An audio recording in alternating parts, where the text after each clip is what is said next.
नमस्कार दोस्तों, मैं रमेश विश्वकर्मा आपका स्वागत करता हूं आपके अपने YouTube चैनल LIC इंश्योर में। आज इस वीडियो में हम कंप्लीट रिव्यू करेंगे LIC के आए हुए नए टर्म इंश्योरेंस प्लान के बारे में। इस प्लान का नाम है जीवन किरण, जिसका प्लान नंबर है 870। इस प्लान में बीमा धारक को मैच्योरिटी पर परचेज प्राइस वापस मिल जाता है। यह LIC का एक non linked non participating saving life insurance plan है, जिसमें बीमा धारक को सेविंग के साथ साथ प्रोटेक्शन का बेनिफिट भी मिलता है। साथ ही यह प्लान बीमा धारक के अचानक मृत्यु होने पर परिवार को फाइनेंशियल सपोर्ट भी प्रोवाइड करता है। इस प्लान को LIC ने 27 जुलाई 2023 को मार्केट में सेलिंग के लिए लॉन्च किया है। अगर आप इस प्लान को लेने में इच्छुक हैं और तो आप LIC के वेबसाइट पर जाकर ऑनलाइन इसे परचेस कर सकते हैं या फिर ऑफलाइन किसी भी LIC एजेंट से संपर्क करके ले सकते हैं। इस प्लान को की फीचर से शॉर्ट में समझे तो बेनिफिट में बीमा धारक को लाइफ इंश्योरेंस का कवरेज मिलता है, उसकी मृत्यु हो जाती है तो नॉमिनी को फाइनेंशियल सपोर्ट मिलता है। अगर बीमा धारक पॉलिसी टर्म तक सरवाइव कर जाता है तो उसने जितने भी प्रीमियम का भुगतान किया है वो उसे वापस कर दिया जाएगा मैच्योरिटी पर। दूसरा है फ्लेक्सिबिलिटी। बीमा धारक को प्रीमियम पेमेंट करने का ऑप्शन चुनने का मौका मिलता है, जैसे कि सिंगल प्रीमियम या फिर रेगुलर प्रीमियम। वो अपने पॉलिसी टर्म का चुनाव खुद कर सकता है। साथ ही मिलने वाला मैच्योरिटी राशि या फिर डेथ बेनिफिट राशि को इंस्टॉलमेंट में भी लेने का वो ऑप्शन सेलेक्ट कर सकता है। अगर हम बात करें इस प्लान के हाई सम एश्योर्ड के बारे में तो LIC प्रीमियम पर अच्छा खासा रिबेट का बेनिफिट दे रही है, जिसे हम आगे वीडियो में देखेंगे। कैटेगरी की बात करें तो यहां पर दो कैटेगरी दी गई है। पहला है नॉन स्मोकर रेट और दूसरा है स्मोकर रेट। स्मोकर रेट का प्रीमियम नॉन स्मोकर रेट से ज्यादा होगा। LIC इस प्लान में एडिशनल राइडर चुनने का मौका भी दे रही है, जिसे हम आगे वीडियो में देखेंगे कि किस प्रीमियम पेमेंट ऑप्शन में कौन सा राइडर उपलब्ध है। तो दोस्तों, इस प्लान के की फीचर्स को हम डिटेल्स में देखेंगे कि सभी बेनिफिट किस प्रकार से मिलेंगे। लेकिन दोस्तों, वीडियो में आगे बढ़ने से पहले अगर आप भी इस चैनल के वीडियो पे नए हैं और लाइफ इंश्योरेंस, जनरल इंश्योरेंस के बारे में जानना चाहते हैं तो इस चैनल को जल्द से जल्द सब्सक्राइब कर ले। साथ ही बेल आइकन बटन के साथ ऑल ऑप्शन पर क्लिक कर दे, जिससे मेरे आने वाले हर वीडियो का नोटिफिकेशन आपको सबसे पहले मिले। तो चलिए स्टार्ट करते हैं इस वीडियो को प्लान के basic details, eligibility conditions and feature से। इस प्लान में LIC ने मिनिमम एज एंट्री 18 वर्ष कंप्लीटेड रखा हुआ है, तो मैक्सिमम एज एंट्री 65 वर्ष नजदीकी जन्मदिन है। इस प्लान में मिनिमम पॉलिसी टर्म 10 वर्ष है, तो मैक्सिमम पॉलिसी टर्म्स 40 वर्ष हैं, जिसके आधार पर इस प्लान की मिनिमम मैच्योरिटी एज 28 वर्ष होती है, तो मैक्सिमम मैच्योरिटी एज 80 वर्ष नजदीकी जन्मदिन है। इस प्लान में प्रीमियम का भुगतान आप दो तरीके से कर सकते हैं। पहला है रेगुलर प्रीमियम और दूसरा है single premium. Regular premium policy में पॉलिसी के टर्म तक प्रीमियम का भुगतान करना होगा और सिंगल प्रीमियम पॉलिसी में सिर्फ एक बार प्रीमियम का भुगतान करना होगा। अगर आप रेगुलर प्रीमियम पेमेंट का चुनाव करते हैं तो प्रीमियम का भुगतान दो मोड में कर सकते हैं। पहला है ईयरली और दूसरा है हाफ ईयरली। इस प्लान में LIC ने मिनिमम सम एश्योर्ड 15 लाख रुपए रखा है, तो मैक्सिमम बेसिक सम एश्योर्ड की कोई भी सीमा निर्धारित नहीं की है। आप यहां पर 15 लाख से ज्यादा और 37 लाख से कम की पॉलिसी लेना चाहते हैं तो 1 लाख से मल्टीपल करते हुए अपने मैक्सिमम बेसिक सम एश्योर्ड तक जा सकते हैं।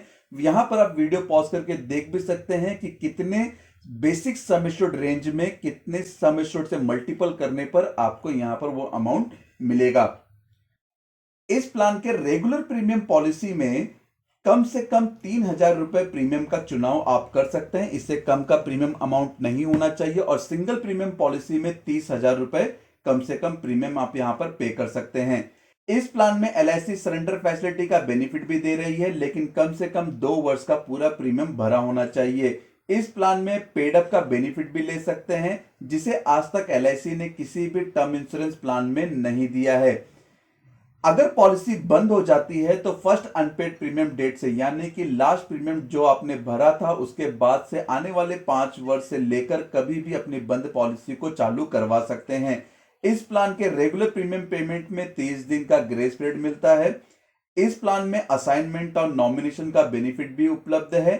इनकम टैक्स की बात करें तो प्रीमियम पर अंडर सेक्शन 80C के तहत छूट मिलता है। तो मिलने वाले मैच्योरिटी और डेथ बेनिफिट में अंडर सेक्शन 1010D के तहत टैक्स फ्री अमाउंट मिलता है, जिस पर किसी भी प्रकार का टैक्स अमाउंट नहीं भरना होता है। दोस्तों, अगर हम इस प्लान के रिबेट की बात करें तो हाई सम एश्योर्ड के प्रीमियम पर कितना प्रतिशत रिबेट मिलता है, जैसे कि मैं यहां पर आपको एग्जांपल में समझा देता हूं। रेगुलर प्रीमियम की बात करूं तो 30 वर्ष की एज के लिए 1 करोड़ की पॉलिसी पर 24% का रिबेट मिलता है और सिंगल प्रीमियम पॉलिसी में 20% का रिबेट मिलता है। बाकी का आप वीडियो पॉज करके भी देख सकते हैं कितने एज और सम एश्योर्ड पर कितना रिबेट एलआईसी यहां पर दे रही है। दोस्तों, अगर इस प्लान में मिलने वाले एडिशनल राइडर की बात करें तो रेगुलर प्रीमियम पॉलिसी में 2 राइडर ऑप्शन मिलता है। पहला है accidental death and disability benefit rider और दूसरा है एक्सीडेंट बेनिफिट राइडर। लेकिन सिंगल प्रीमियम पॉलिसी में सिर्फ एक राइडर का ऑप्शन मिलता है, वो है accidental death and disability benefit rider. अगर आप इनमें से किसी भी राइडर का चयन करते हैं तो उस राइडर के लिए आपको अतिरिक्त प्रीमियम का भुगतान भी करना होगा। सेटलमेंट ऑप्शन, इसमें एलआईसी 2 सेटलमेंट ऑप्शन दे रही है। पहला है मैच्योरिटी बेनिफिट को आप इंस्टॉलमेंट में ले सकते हैं, वो भी सिर्फ 5 वर्ष के पीरियड के दौरान। दूसरा है डेथ बेनिफिट इन इंस्टॉलमेंट, जिसमें नॉमिनी को मिलने वाला अमाउंट उसको 5 वर्ष के इंस्टॉलमेंट पीरियड में लेना होगा। लेकिन इसके लिए बीमा धारक को पॉलिसी लेते वक्त यह बताना होगा एलआईसी को कि मेरे बाद नॉमिनी को जो भी क्लेम अमाउंट मिलेगा वो उसे इंस्टॉलमेंट पीरियड में दिया जाए। और यहां पर इससे कम का इंस्टॉलमेंट आप नहीं ले सकते हैं। मंथली 5,000, क्वार्टरली 15,000, हाफ ईयरली 25,000 और सालाना 50,000 रुपया, मतलब इससे कम का इंस्टॉलमेंट पीरियड नहीं होना चाहिए। तो दोस्तों, अभी तक हमने इस प्लान का introduction, eligibility conditions and features, rebate और एडिशनल राइडर कौन कौन से हैं उसके बारे में हमने देखा। अब हम बात करेंगे इस प्लान के मैच्योरिटी बेनिफिट के बारे में। मैच्योरिटी बेनिफिट में एलआईसी कहती है बीमा धारक ने पॉलिसी के टर्म तक जितने भी प्रीमियम का भुगतान किया है उसमें से एडिशनल राइडर का प्रीमियम या फिर कोई भी एक्स्ट्रा प्रीमियम है या फिर जो भी जीएसटी अमाउंट है उसे काट कर यानी कि डिडक्ट करके उसे पुनः वापस कर दिया जाएगा। तो मतलब हम यहां पर दोस्तों इसे ये मान लेते हैं कि मैच्योरिटी पर मिलने वाला अमाउंट आपका बेस प्रीमियम ही होगा, जिसे हम आगे एग्जांपल में देखेंगे।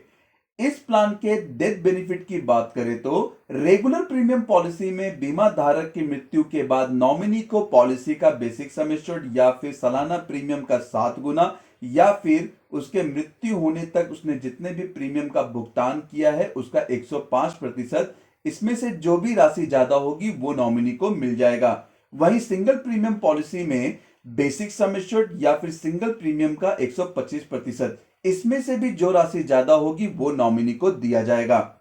दोस्तों, अगर इस प्लान के मैच्योरिटी और डेथ बेनिफिट को एग्जांपल में प्रीमियम के साथ समझे तो क्या मिलेगा बीमा धारक को और क्या मिलेगा नॉमिनी को। तो दोस्तों, मैंने यहां पर मैच्योरिटी बेनिफिट में नॉन स्मोकर कैटेगरी का एक ऑप्शन लिया हुआ है। मैंने यहां पर एक उम्र और सम एश्योर्ड लिया हुआ है। मान लीजिए एक व्यक्ति है जिसकी उम्र 35 वर्ष है, उसने सम एश्योर्ड 1 करोड़ की पॉलिसी ली है, साथ में accidental death and disability benefit rider का भी 1 करोड़ का सम एश्योर्ड चुन लिया है। पॉलिसी टर्म 40 वर्ष के लिए। अब एलआईसी यहां पर 2 तरह से प्रीमियम का भुगतान करने का ऑप्शन देती है। पहला है सिंगल प्रीमियम और दूसरा है रेगुलर प्रीमियम। उम्र 35 वर्ष में बीमा धारक की पॉलिसी चालू हो जाती है, जिसका पॉलिसी का मैच्योरिटी उसके 75 वर्ष में होगा। अगर बीमा धारक ने सिंगल प्रीमियम पेमेंट का चुनाव किया है तो उसे प्लान का बेसिक सम एश्योर्ड है उसका बेस प्रीमियम, राइडर प्रीमियम और इन दोनों प्रीमियम पर 4.5% जीएसटी लगेगा। तो बेस प्रीमियम हो गया 7,24,710 रुपए, राइडर का प्रीमियम हो गया 1,62,500 रुपए। इन दोनों पर एलआईसी 4.5% जीएसटी लेती है, जो होता है 39,924 रुपए, जिसका टोटल प्रीमियम होगा 9,27,134 रुपए। बीमा धारक को यह अमाउंट सिर्फ एक बार भरना है, वो भी पॉलिसी लेते वक्त। और अगर उसने रेगुलर प्रीमियम पॉलिसी में यह प्लान लिया है तो यहां पर सालाना प्रीमियम इस प्रकार होगा। बेस प्रीमियम हो गया 66,483 रुपए, राइडर प्रीमियम हो गया 10,000 रुपए, इन दोनों अमाउंट पर जीएसटी लगेगा पहले वर्ष का 4.5% जो होते हैं 3,442 रुपए। तो पॉलिसी लेते वक्त बीमा धारक को सालाना 79,995 रुपए का भुगतान करना होगा आने वाले 40 वर्ष तक।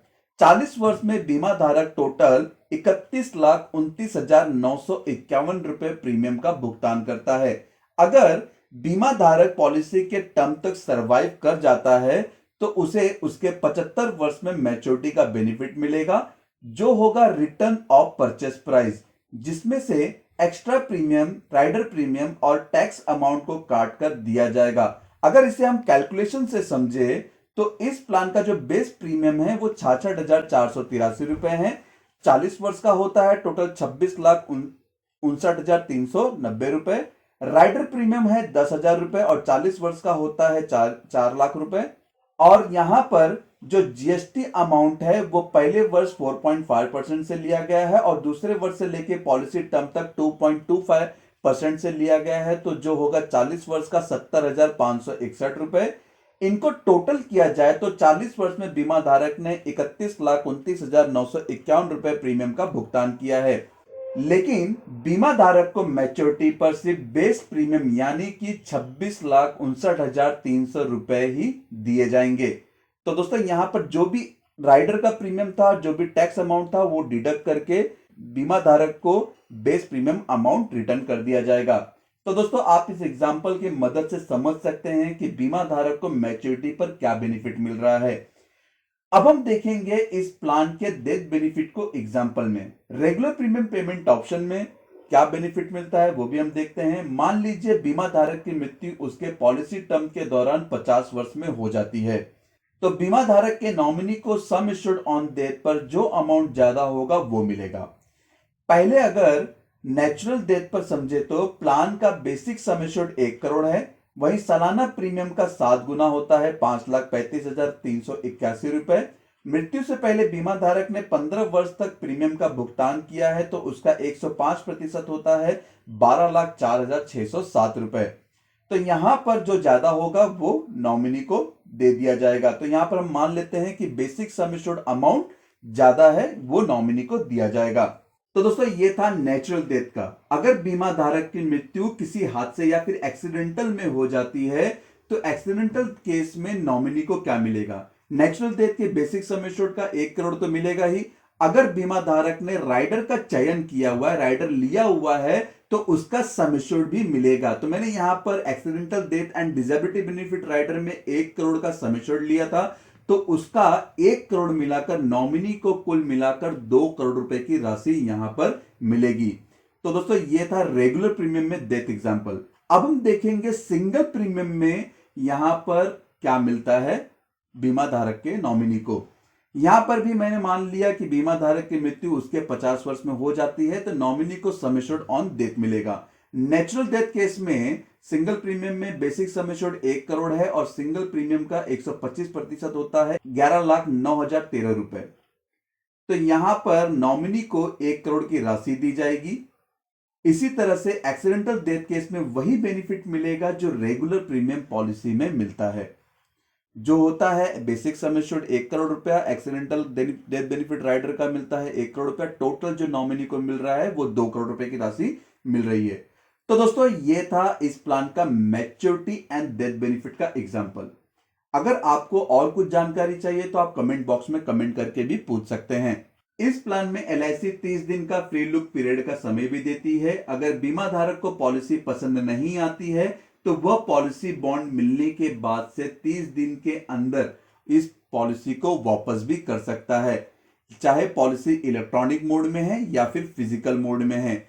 तो जब भी आपके हाथ में पॉलिसी आती है, बीमा धारक की पॉलिसी जब भी उसके हाथ में आती है, तो वो 30 दिन के अंदर पॉलिसी पसंद ना आने पर इसे रिटर्न भी कर सकता है, जिसमें से जो भी प्रीमियम का अमाउंट है और जो राइडर प्रीमियम है, जीएसटी और राइडर प्रीमियम और डिडक्ट करके जो भी चार्जेस लगे थे स्टैंप ड्यूटी के, वो डिडक्ट करके बाकी का जो बेस प्रीमियम अमाउंट है वो यहां पर बीमा धारक को रिटर्न कर दिया जाएगा।